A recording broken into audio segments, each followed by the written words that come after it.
الحمدللہ کفا و سلام علی عبادہ الذین اصطفیٰ اما بعد۔ محترم ناظرین، پروگرام فضائل رمضان کی اس نشست میں آپ حضرات کا استقبال ہے۔ السلام علیکم ورحمۃ اللہ وبرکاتہ۔ آج کی نشست کا موضوع ہے فتاوی رمضان، فاسألوا اہل الذکر ان کنتم لا تعلمون، رب اشرح لی صدری ویسر لی امری واحلل عقدۃ من لسانی یفقہوا قولی، رب زدنی علما سبحانک لا علم لنا الا ما علمتنا انک انت العلیم الحکیم۔ اعوذ باللہ من الشیطان الرجیم، بسم اللہ الرحمن الرحیم۔ تمام قسم کی تعریفات اللہ وحدہ لا شریک، خالق کائنات، مالک ارض و سما اور مدبر ان سجاں کے لیے ہیں۔ اس کے بعد بے شمار درود و سلام نازل ہو جناب محمد الرسول اللہ صلی اللہ علیہ وسلم پر کہ اللہ رب العالمین نے انہیں رحمت للعالمین بنا کر بھیجا۔ اللہم صلی علی محمد وعلی آل محمد کما صلیت علی ابراہیم وعلی آل ابراہیم انک حمید مجید، اللہم بارک علی محمد وعلی آل محمد کما بارکت علی ابراہیم وعلی آل ابراہیم انک حمید مجید۔ فتاوی رمضان جو آج کا موضوع ہے، رمضان کے چند مسائل کو سوال و جواب کے طریقے سے آپ کے سامنے پیش کرنے کی کوشش کر رہا ہوں۔ وہ اس وجہ سے کہ بہت سارے لوگ ایسے ہوں گے جن کو جس مسئلے کی ضرورت رہی ہوگی اور وہ پروگرام گزر گیا ہوگا، تو میں نے یہ مناسب سمجھا کہ رمضان کے چند مسائل کو سوال و جواب کے طریقے سے پیش کیا جائے۔ ہم اور آپ اچھے طریقے سے جانتے ہیں کہ اسلام کا ایک اہم رکن روزہ ہے، اور جب رمضان کا مہینہ آتا ہے تو بہت سارے لوگ نیکی کی طرف چلے آتے ہیں، ہر طرف نیکی کا دور دورہ ہوتا ہے، بہت سارے لوگ جو بگڑے ہوئے تھے وہ سدھرنے لگتے ہیں، تو نیکی کا ماحول پیدا ہو جاتا ہے۔ میں نے جو آیت آپ کے سامنے پڑھی ہے، اس آیت کا ترجمہ یہی ہے کہ اگر لوگوں کو مسئلے مسائل نہ معلوم ہو تو پوچھنے میں جن کے پاس علم ہے کوئی حرج کی بات نہیں ہے۔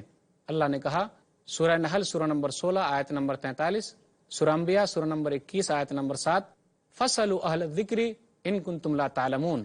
ایک اہم سوال ہے، رمضان کے مہینے کی فضیلت کیا ہے؟ ہم اور آپ تو جانتے ہیں کہ رمضان کا مہینہ وہ اہم مہینہ ہے کہ اللہ تعالیٰ نے اس میں قرآن کریم کو اتارا ہے۔ رمضان مبارک کے اندر ایک اہم رات ہے جس کو شب قدر کہا جاتا ہے۔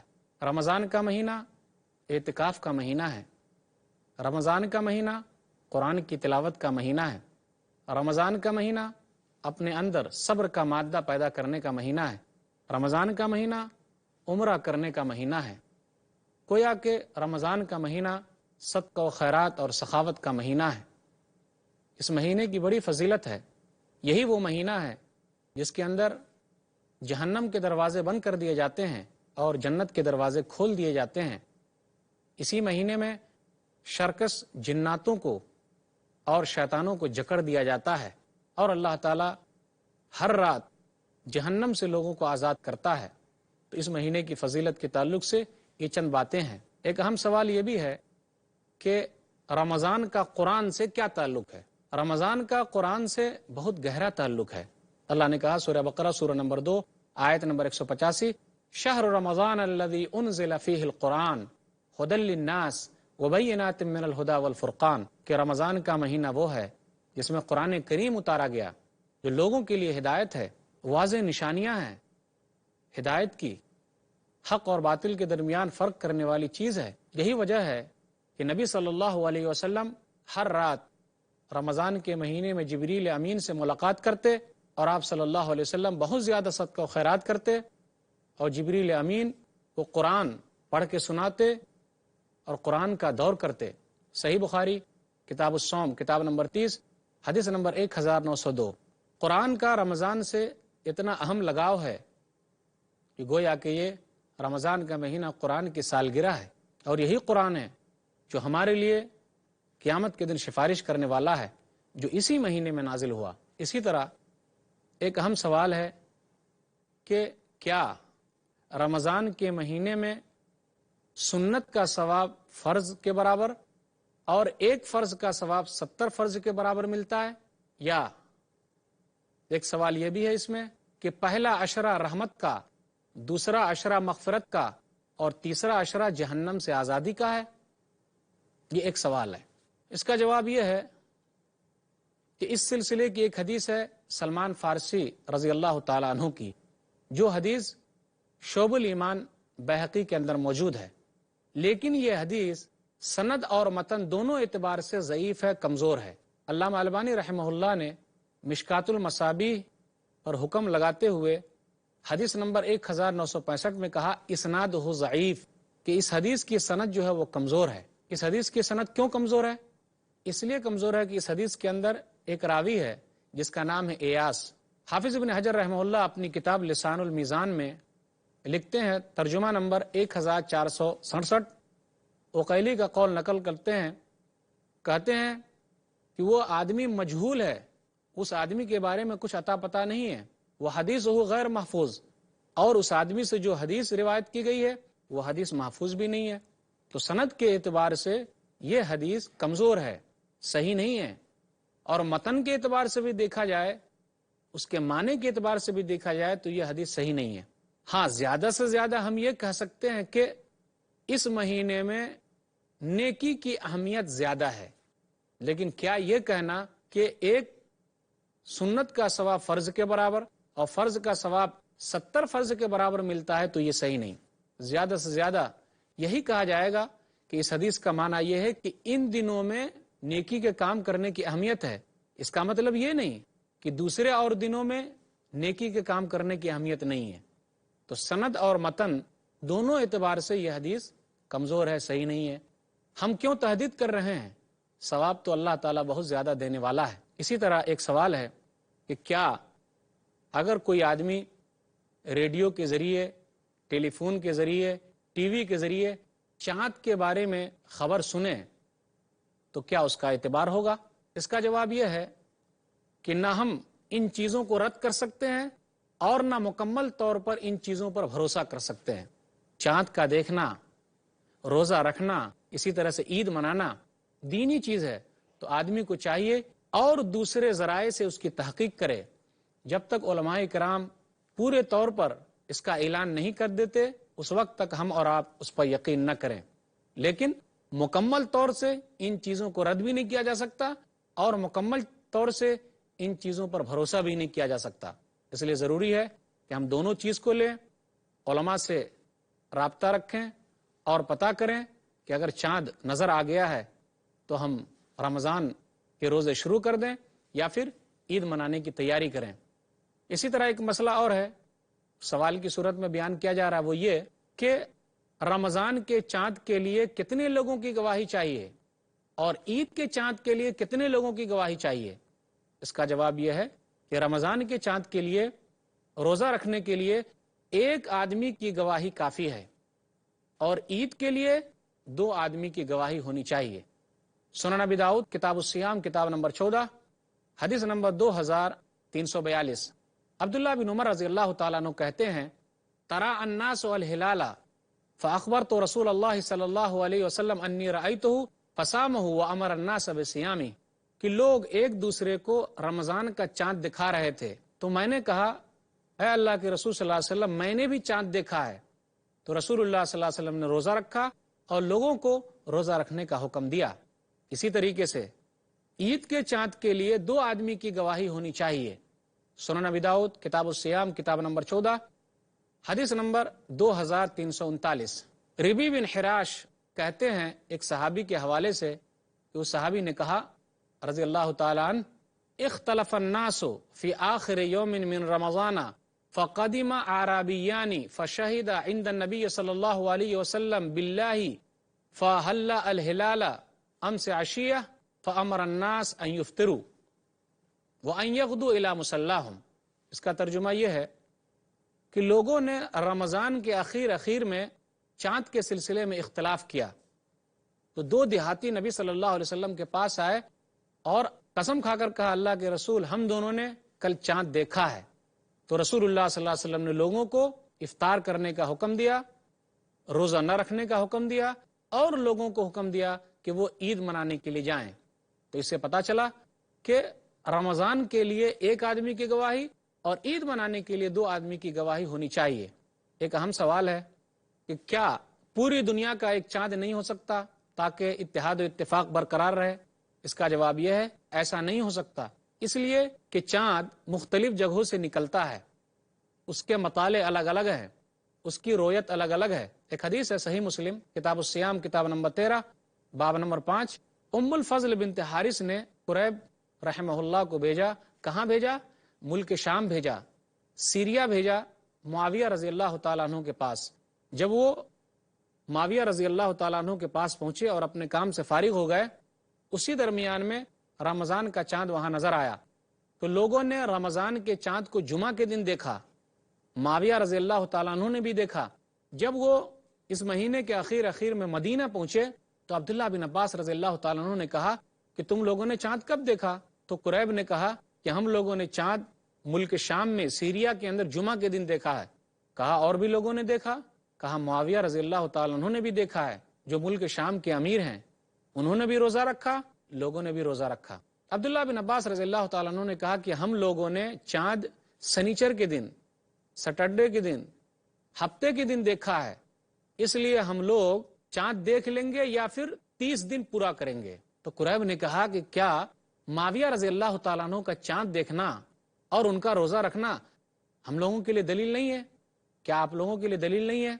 تو انہوں نے کیا کہا؟ لا ہاکذا امرنا رسول اللہ صلی اللہ علیہ وسلم. کہا نہیں، اسی طریقے سے ہم کو رسول اللہ صلی اللہ علیہ وسلم نے حکم دیا ہے کہ چاند کو دیکھنا ہے اور دیکھنے پر ہی روزہ رکھنا ہے، یا دیکھنے سے ہی روزہ کو چھوڑ دینا ہے اور عید منانا ہے. محترم ناظرین، موضوع فتاوی رمضان، اس پر گفتگو ہوتی رہے گی. انشاءاللہ پھر ملیں گے چھوٹے سے وقفے کے بعد.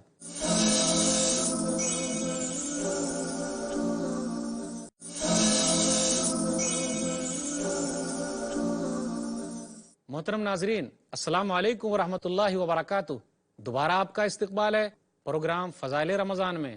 موضوع ہے فتاوی رمضان. ایک حدیث ہے صحیح مسلم کتاب الصیام کتاب نمبر 13 باب نمبر 5. ام الفضل بنت حارث نے قریب رحمہ اللہ کو بھیجا. کہاں بھیجا؟ ملک شام بھیجا، سیریا بھیجا معاویہ رضی اللہ تعالیٰ عنہ کے پاس. جب وہ معاویہ رضی اللہ تعالیٰ عنہ کے پاس پہنچے اور اپنے کام سے فارغ ہو گئے، اسی درمیان میں رمضان کا چاند وہاں نظر آیا. تو لوگوں نے رمضان کے چاند کو جمعہ کے دن دیکھا، معاویہ رضی اللہ تعالیٰ عنہ نے بھی دیکھا. جب وہ اس مہینے کے اخیر میں مدینہ پہنچے تو عبداللہ بن عباس رضی اللہ تعالیٰ عنہ نے کہا کہ تم لوگوں نے چاند کب دیکھا؟ تو قریب نے کہا کہ ہم لوگوں نے چاند ملک شام میں سیریا کے اندر جمعہ کے دن دیکھا ہے.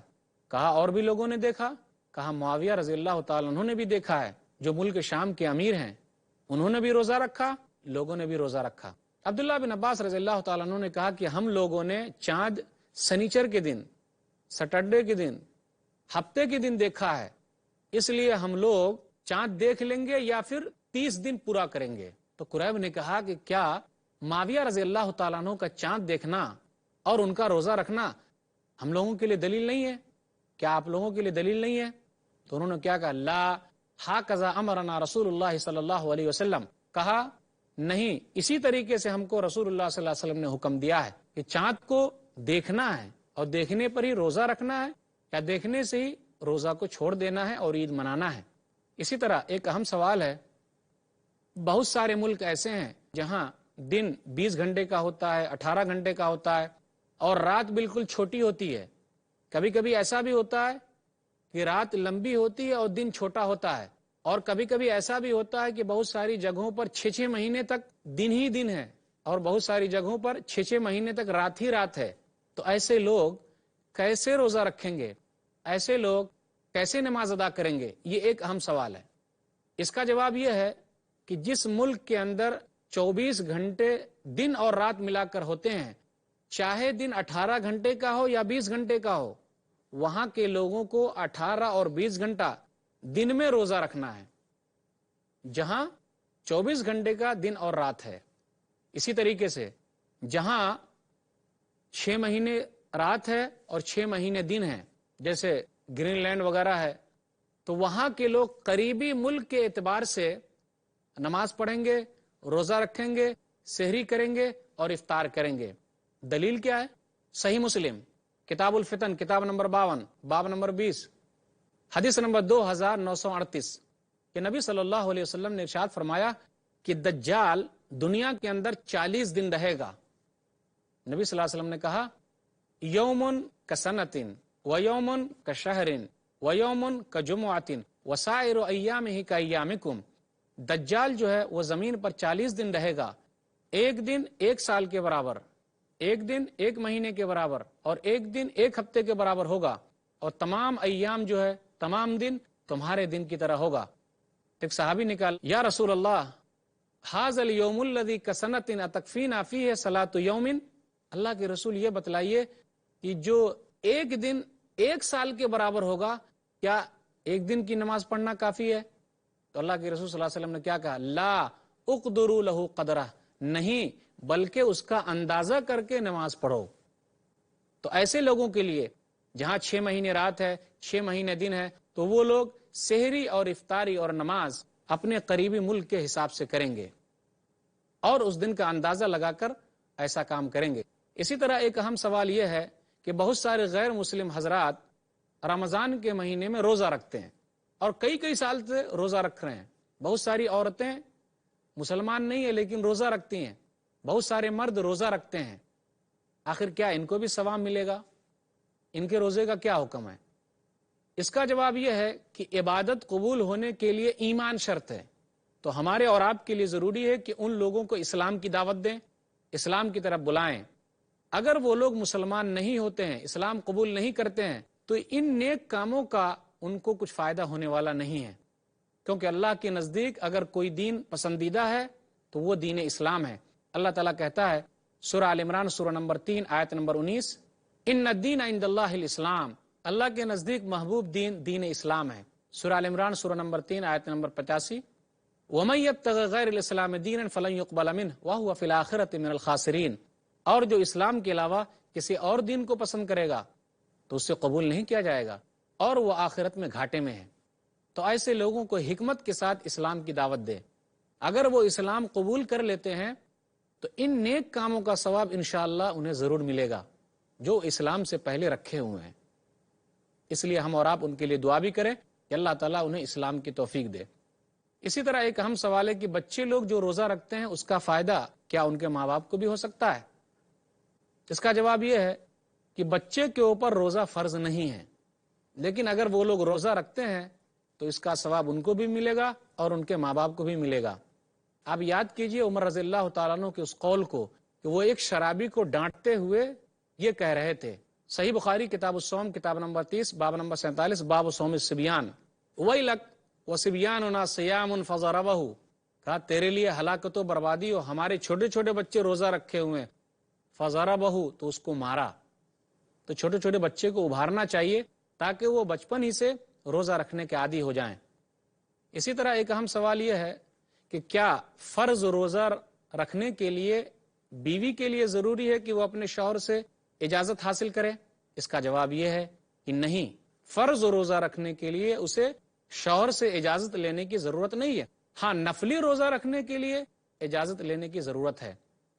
صحیح بخاری کتاب النکاح کتاب نمبر 67 حدیث نمبر 5192، لا تصوم المرأة وبالها شاہد الا باذنہ، کہ عورت روزہ نہ رکھے کب؟ جب اس کا شوہر حاضر رہے، ہاں اس کی اجازت کے ساتھ، جب وہ اجازت دے تو وہ روزہ رکھے۔ تو یہ نفلی روزے کی بات ہو رہی ہے، رمضان کے فرض روزے کی بات نہیں ہے اس حدیث کے اندر، اس لیے جو لوگ شک پیدا کرنا چاہ رہے ہیں ان کا پیدا کرنا صحیح نہیں ہے۔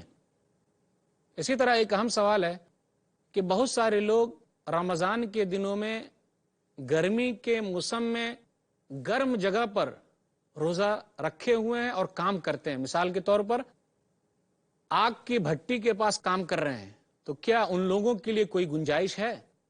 جواب اس کا یہ ہے کہ ایسے لوگوں کو چاہیے کہ رمضان کے دنوں میں چھٹی کر لیں، یا ایسے لوگوں کو چاہیے کہ رمضان کے دنوں میں کوئی اور کام کریں۔ اس کے باوجود بھی اگر کوئی کام نہیں ملتا تو ایسے لوگوں کے لیے ہے کہ وہ بعد میں روزہ پورا کرے، جو روزہ اس کا قضا ہو جائے گا چھوٹ جائے گا بعد میں پورا کرے۔ لیکن ایسا بھی نہیں ہو سکتا کیونکہ سال بھر تو ان کو وہی کام کرنا ہے اور اسی کام میں لگے رہنا ہے۔ تو کچھ علماء کی رائے یہ ہے، تمام علماء کی رائے نہیں، کچھ علماء کی رائے یہ ہے کہ اس کے بدلے وہ ایک مسکین کو کھانا کھلا دے۔ مگر اس سے ہوگا کیا کہ ہم چور دروازے کو کھول سکتے ہیں، اس کو بند کرنا چاہیے۔ اگر آدمی کو رمضان کے دنوں میں سخت محنت کرنی پڑتی ہے تو اسے چاہیے کہ اس دنوں چھٹی لے لے، سال بھر میں رمضان کے دنوں میں چھٹی کر لے تاکہ وہ روزہ رکھ سکے۔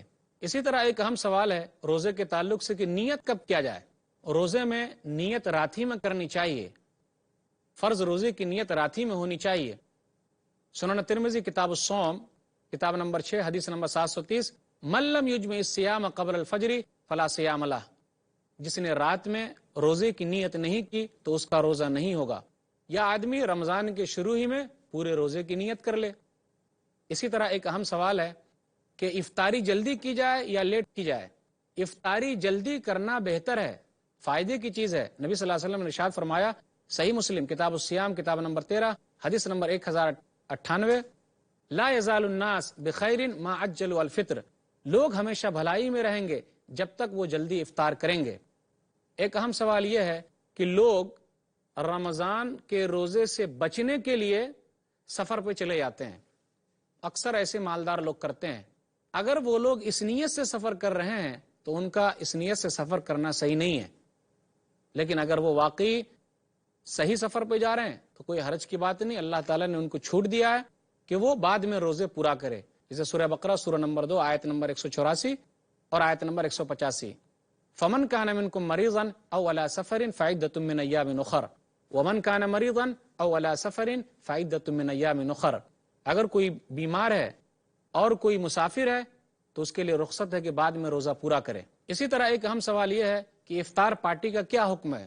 جو سیاسی پارٹیاں افطار پارٹی کرتی ہیں اور لوگوں کو افطاری کی دعوت دیتی ہے تو کیا اس میں شریک ہونا چاہیے یا نہیں ہونا چاہیے؟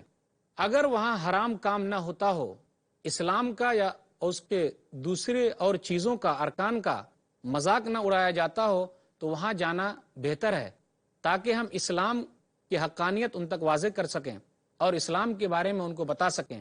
لیکن بہت ساری جگہوں پر کیا ہوتا ہے کہ لوگ ٹوپی پہننے اور پہنانے ہی میں لگے رہتے ہیں تاکہ وہ اخبار کی زینت بنے، اور بہت سارے لوگ افطاری پہلے ہی شروع کر دیتے ہیں کیونکہ وہاں غیر مسلموں کو دعوت دی گئی ہے اور جو لوگ روزہ نہیں رکھے ہیں ان کو دعوت دی گئی ہے۔ اس لیے اگر اسلام کا مذاق اڑایا جاتا ہو تو ایسی جگہ پہ نہیں جانا چاہیے۔ تو یہ چند سوالات تھے جو میں نے جوابات کے ساتھ آپ کے سامنے اللہ کی توفیق سے رکھا ہے۔ اللہ تعالیٰ سے دعا ہے کہ اللہ تعالیٰ ہم لوگوں کو کتاب و سنت پر چلنے کی توفیق دے، آمین۔ وآخر دعوانا الحمدللہ رب العالمین، وصلی اللہ علی نبینا محمد وآلہ وصحبہ اجمعین، والسلام علیکم ورحمۃ اللہ وبرکاتہ۔